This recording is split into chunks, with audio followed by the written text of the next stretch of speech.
the movie and the score are both so large in scope. So the first question is just how did you even start with this, both with meeting Daniels and also just creatively? Like, how did you first jump in? Yeah, Daniels hit us up in the fall of 2019. We were in the middle of recording a bunch of material for upcoming projects, none of which were this. But they explained to us that they were working on this movie, and they tried, they did their best to explain it, but ultimately when they sent the script, which was inexplicably strange and definitely was never going to get made, we realized this was kind of an amazing opportunity to do so much more than we'd ever done in a single project. Unfortunately, like I said, there's no way anyone's going to make this movie. So the way I felt about it was like, wow, this is such an honor to get asked, but too bad it's not going to happen. And at some point they were like, hey guys, we got Michelle Yeoh. And we're like, wait, what? Wait, what? This is going to happen? Okay. And so were you already thinking of themes and music before the movie was even made, like just from reading the screenplay, or were you holding off? Yeah, we started working on ideas for it right after the initial conversation we had with Daniels, which was in the fall of 2019. And we were actually in the studio at the time that we spoke to them, working on this last three triple album that we put out called Tomorrows. And as we were sort of collecting materials for that, we were getting excited about the themes for this film. At the time, it was just the screenplay. They hadn't shot anything. Mm-hmm. And we just kept earmarking little materials like, oh, these drums that like speed up at different rates and they like move in and out of alignment, or like these, Ryan had written this thing with like cellos that would dive and then sort of like swarm upward in opposition to each other. There were all these things that felt thematically related to the sort of like movement of characters, relationships, and how that was mirrored by movement through universes. And we couldn't help ourselves. We just started diving in from the beginning. Yeah. And you guys do a really good job of making the score. I mean, it just sounds like a natural extension of your band, like what you're already doing. Were you ever tempted to do anything more traditional scoring wise, or were you just jumping right in? Well, that's a really good question. I mean, I think to some extent we were more fully ourselves than we had been, and I think in the past and any other sort of single project. And I think that's a sentiment that you're hearing echoed across the crew and across the actors. When you hear Michelle, talk about how finally someone has given me an opportunity to do all the things that I know that I can do, but that I haven't had a chance to do and to demonstrate. Really had a chance to demonstrate. It's all 1,000% her, but it's a her that at the same time, it's a her that we hadn't, experienced yet. And I think that's true of us as well. Yes, this music feels like a logical extension of our own albums. But at the same time, there's a spectrum that that we cover that we have not really afforded ourselves the opportunity to cover. And to some extent that has to do with permission. And I think that this album was the perfect, like the Daniels personally and their creative vision. And then apart from that, what this album is, what this film is such a powerful vehicle that felt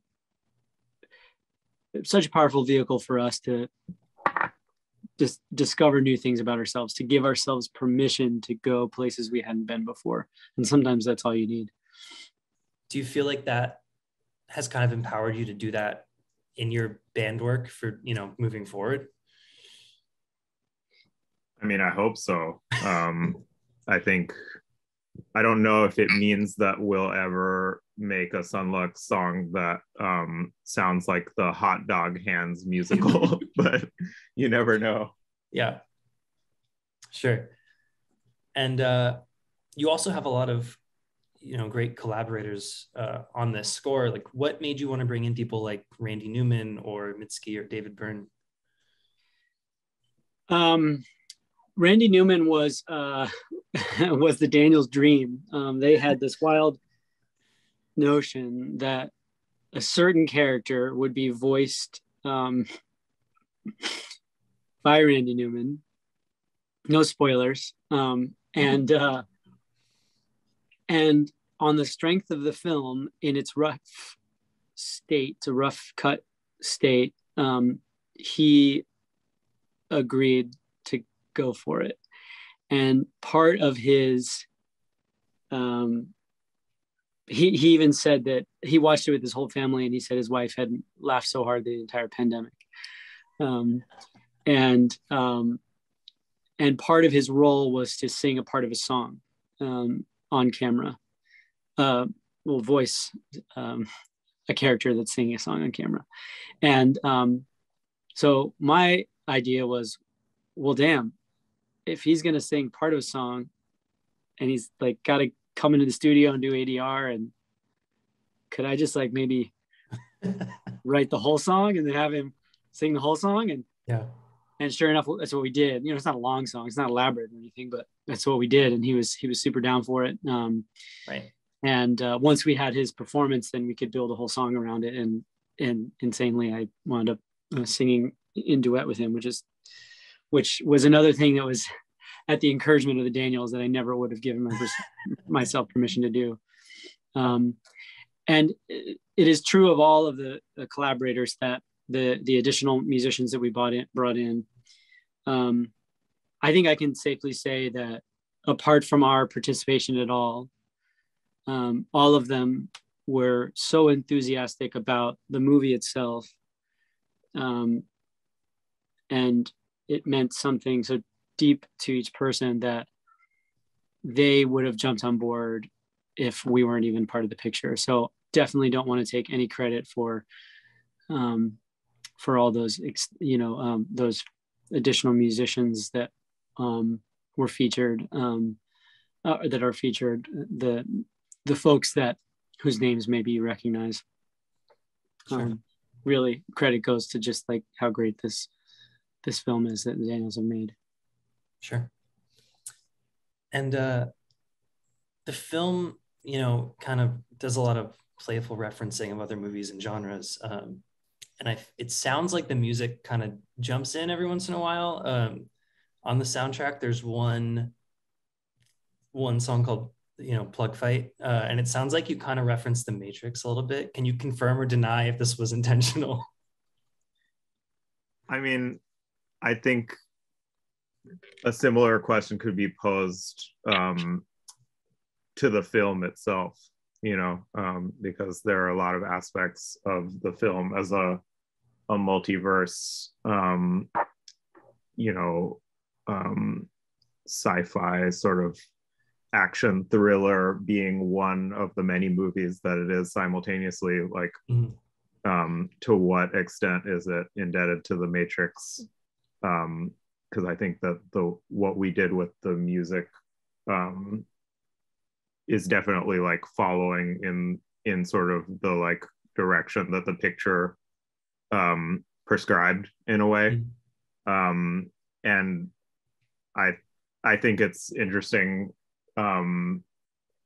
that the score read to you as being something that largely sounded like our own music, because there's so many things about it, especially early on, that are like drawing on different universes or like feel like overt references to genre in certain ways for us, Sure.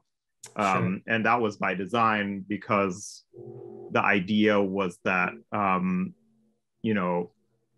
we would start out kind of like establishing sound universes or sounds for particular universes, and in cutting through them and moving through them, it would help to like sort of give the universe its own identity. So that later in the film, as elements of the story start to traverse and move through different universes and cohere into, bring elements of those universes together, to cohere into something that feels, like complete and has emotional weight. Like that's like the part of the soundtrack to me that feels the most related to what we've historically done as a band, because we tend to be concerned with these, like reconciling seemingly disparate elements in our music. And so like, the earlier things where we were really kind of tasked more with the idea of like playing specifically into a particular genre were the things that to me were kind of like almost more of a challenge, or more of a sort of like departure from what we've done before, Sure. So kind of to that, I know you also use Debussy's Clair de Lune, and you kind of hint at it a few times also before you go into it in full. What was the creative decision in incorporating that piece?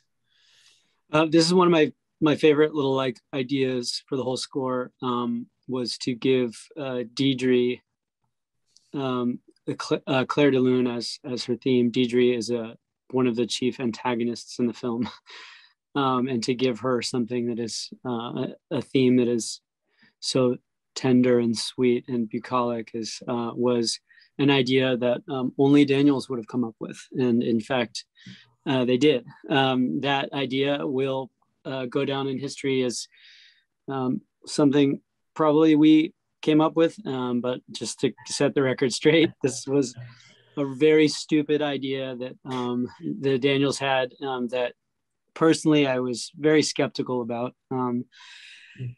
And it was one of those things that was like, when presented with an idea from outside your personal universe, what are you going to do with it? And what wound up happening was, I think, at least for me, I was the one kind of tasked with most of the implementation of her theme in like dystopic fashion. And then Rafiq had took lead on one of like the really featured one later that's just like super gorgeous, and it's but more in line with the original spirit of the piece. So that was their idea. And it presented some great challenges that in the end I think worked out fantastic. And I think the more you listen to the score and sort of watch the movie, you'll hear these little very short little fragments accompanying some of Deidre's more sinister moments.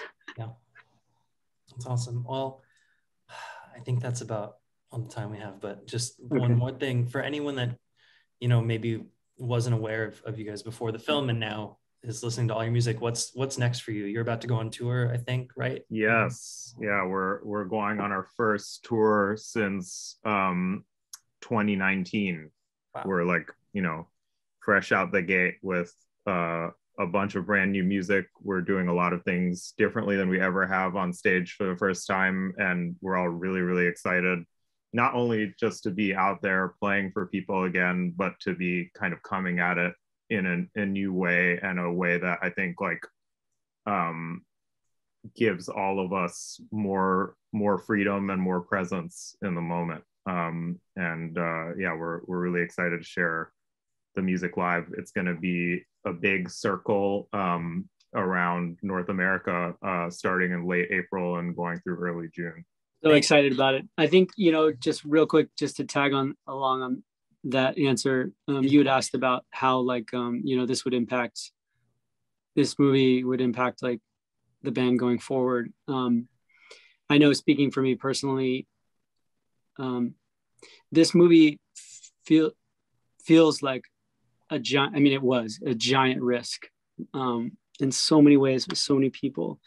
And I think we're all really inspired by that, and just the value of risk on a fundamental level. And so the idea of risk and venturing into the unknown for the sake of something truly surprising and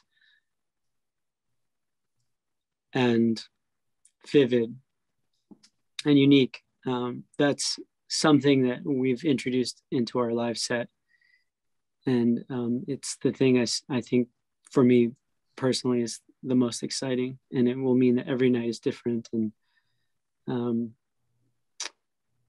And I think it'll make for, I think our surprise on stage and our living in the moment and living at the edge of these risky